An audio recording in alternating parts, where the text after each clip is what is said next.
Welcome to round 2 of the 2010 XCat World Series, which again sees the biggest international fleet of offshore powerboats taking to the waters of Dubai, one of the 7 emirates that forms the UAE, a country with year-long sunshine, some of the best water sports facilities in the world, and a passion for racing.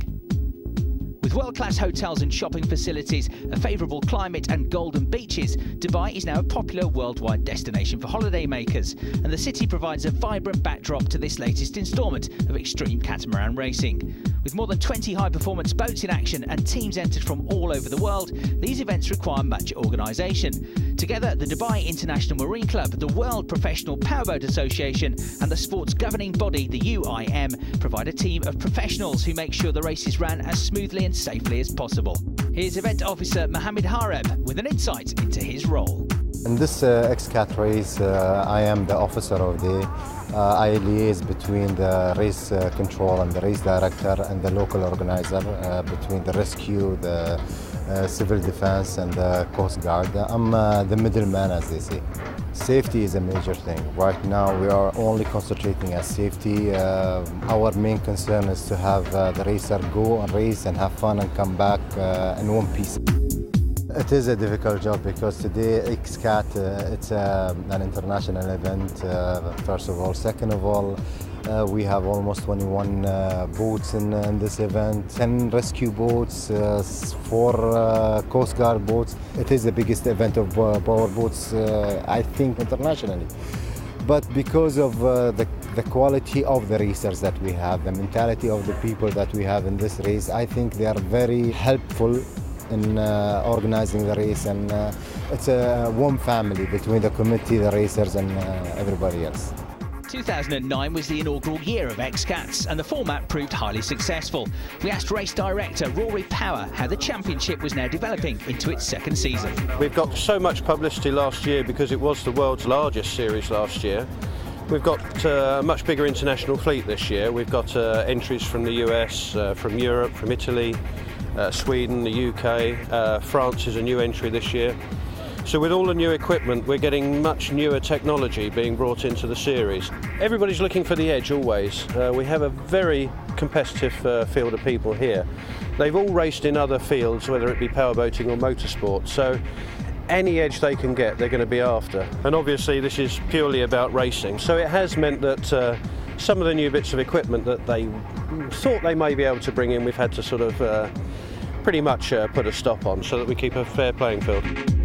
This is pretty much the high end of powerboat racing anywhere in the world. They've all raced internationally. They're all very experienced crew and pilots. So we have a course set perfectly for the amount of boats that we've got and for the skill level of the drivers that we've got. This is a driving course, so anybody who wins tomorrow has got to drive their way through. I do expect to see some real competitive racing from word go. The opening round of the championship saw a healthy mix of returning teams and series newcomers take to the water, with local team Fazza starting the race from pole. But Nadir bin Hendi and Arif Al Safin had barely made it round the first turn when their boat ground to a halt with a rare engine failure. The white boat of Pro Marine and the green machine of Abu Dhabi Racing battled for the lead. Fazza 33 lost their gearbox, and then the race was stopped after British team Kingfisher rolled their brand new boat. With the crew of Kingfisher safely back on shore, the race resumed with Extreme Marine snatching the lead from Pro Marine. The Americans then coming under more pressure as the 96 boat of Lux Media quickly demoted Pro Marine to third. And worse was to come as their engine failed with just 1 lap to go. There were no such problems though for Extreme Marine as Rashid Al-Mari and Salem Fadel Al-Hamli repeated their round 1 victory from 2009. Lux Media Offshore taking second on their debut, with the Abu Dhabi Racing team completing the top 3. After finishing 7th in last year's championship using an outdated boat, Kingfisher were hoping to challenge for the title in 2010, but that crash in race 1 has put them on the back foot. We came into the corner a little bit too fast and went round a little bit too tight. It bounced on a wave and it came down on its side, and it was 2 or 3 seconds as to which way it was going to go, and it went the wrong way. We've tried it out.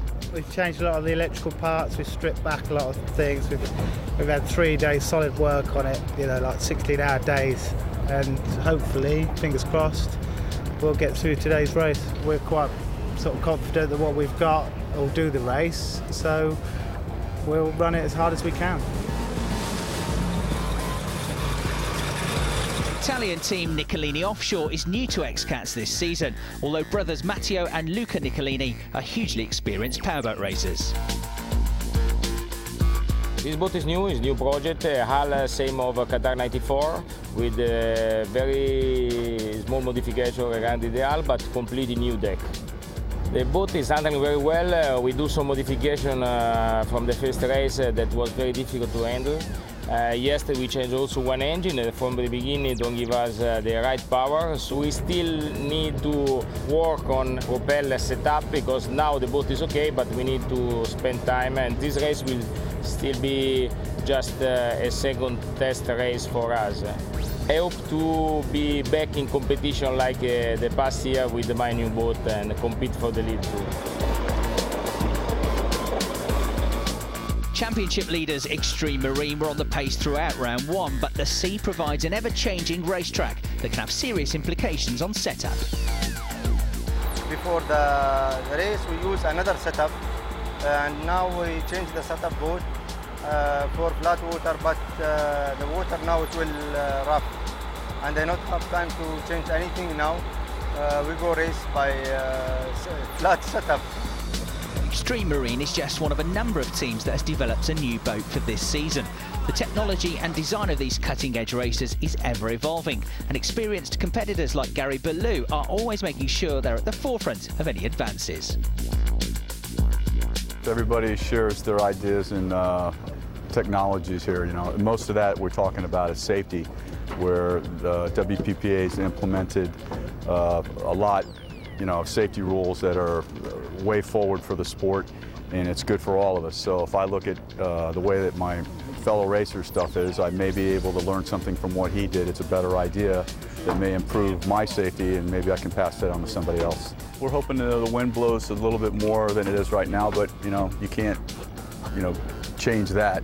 And if it stays a little bumpy, we're hoping to do better than we would if it's flat. There's a lot of fast boats here, and I'm shooting for a podium.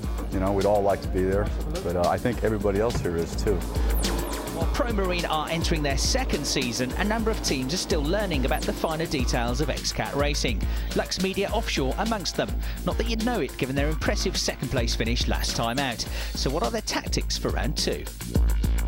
Stay out of trouble, you know, just like we did the other day. I mean, you know, try not to get in any kind of a bumping match with anybody, and just, you know, bring the boat back in one piece, and if we can keep everything together, we should be right up there. It's a little bit different race course today. It is a little smoother. I mean, we're set up for smooth water. Hopefully it'll stay like this, because we did change our setup. I mean, we're going for a little bit more top speed. I think we have the speed to win. We'll see. You know, I mean, it's just, you know, it's a crapshoot right now. I mean, we kind of rolled the dice on our setup, and hopefully we did the right one.